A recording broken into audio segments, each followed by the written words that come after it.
the ones from before. Casey's innate judgment captured the subtlety of emotion in the cry. It was anger and irritation and fear. Casey, who analyzed it without realizing it, was embarrassed for a moment. This is because she thought it made no sense that that monster, which can be called a nightmare, felt fear. Casey stared in the same direction as the beast, as if she was possessed. Just in time, the clouds in the sky cracked, and the light of the moon came down. There was a black shadow, to be exact, a person with a shadow on his body, a black suit and a black cape fluttering over its shoulders, and the mask of the crow's beak on his face. Holding a large cane in one hand, the figure seemed to resemble an actor on a well-organized stage. Casey recognized him, and her eyes were wide open. Her pupils contracted and her lips quivered. How could she not know? Even if he hides his face and puts a shadow on his body, she can never forget the presence she felt when she faced him. James Moriarty. Her greatest enemy appeared at this moment. Chapter 122, Night of the Hunt. 1. Double release today, and don't worry, there won't be a cliff. To be honest, I don't know why so many people say the ending of the last chapter was a massive cliff when it ended with the start of the fight between Roger and the beast. Standing on the rebar of the precariously wobbling building, he seemed to be floating in the air. The beast of Gevorden looked up at him. The red eyes of the ferocious monster were calmer than before. Unlike the other humans he perceived, as prey the newcomer is recognized as an equal or more. However, the fading fire burned again and revitalized the monster's body. Ooh, ooh, ooh, ooh, ooh, ooh, ooh, ooh, ooh, ooh, ooh. The three heads howled. Not only that, but the heads of the countless animals on his bodies shouted at once, and a thunderous howl spread throughout the city of Leathervelk. The citizens who were watching from afar lowered their heads while covering their ears with their hands, and the weak passed out with bubbles in their mouths. Hearing the roar that seemed to come from the bottom of hell, Roger bent his eyes sharply inside the crow mask. It was a nightmare-like roar for others, but all that evoked from him was a little longing. Yeah, it was like this back then, when he was the hunter, Abraham Van Helsing. The decisive factor in gaining the reputation of being the best hunter was hunting the beast of Gevorden, and the difference from then is that the king of the beasts staring at him is different. Hans appears to have mutated due to his unusual constitution, and the evidence was that the beast had a strange human form. From the perspective of face-to-face, it seemed less beastly and less ferocious than in the past. However, that did not guarantee that the monster in front of him was weaker than the one he faced in the past. Rather, seeing that he is clearly wary of him, but does not move hastily meant he had a clever side. I wanted you to recognize me a little bit and be calm, but was it a vain hope? Hans can maintain his human self even if he turns into different beasts now, but he didn't do that in the past. Even now, whenever he transformed, Hans showed a few times that he could not easily shake off his animal instincts. On the other hand, the beast of G. Vorden is a monster far beyond ordinary animals. Just by looking at the countless heads of beasts that make him up, he could vaguely see how huge the madness as a predator contained in the monster genes is. An ordinary human being facing it will go crazy or have his ego erased. But Hans is still alive. The beast of G. Vorden roared because of its instincts, but for an instant he recognized Roger. That was evidence that Hans' ego inside was alive. They've known each other for a long time, and if Hans used the tooth it meant he was going to die. It's not because he's trying to avoid fights and run away like a coward, but because he's prepared for something. Watching the growth of subordinates is also the job of a leader.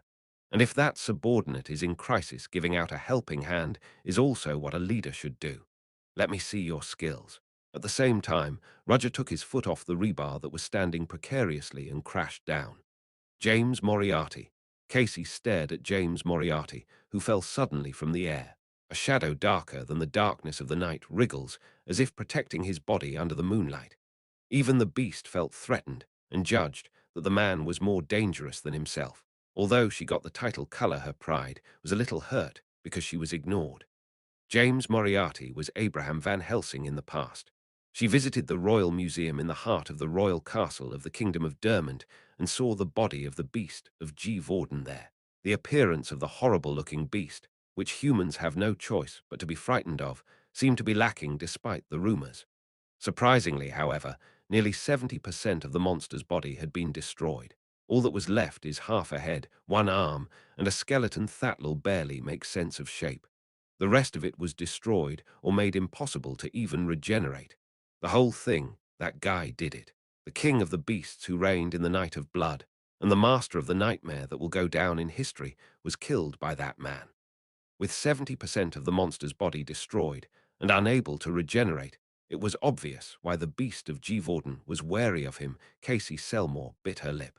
She wanted to capture James Moriarty alive right away. However, now that the attention of the beast was on him, her priority was the evacuation of the citizens. Fortunately, that man seemed to be trying to deal with the beast of G. Vorden, and she was glad that he distracted the beast. As soon as he made up her mind, Moriarty and the beast collided.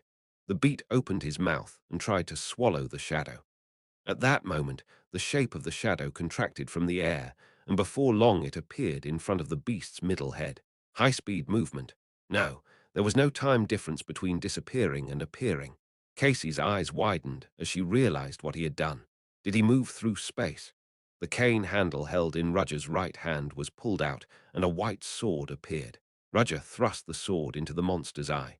The tormented monster shook his head violently. Roger came down neatly on his back, cutting off the heads of animals that thrust their gills at him. His movements were neat, and it was not just physical strengthening, but martial arts that could only be shown by learning swordsmanship for a long time. However, the beast of G. Vorden was not one to fall in such an attack. Even when the swords containing the aura of the knights cut its heads, they immediately regenerated. You do, don't you?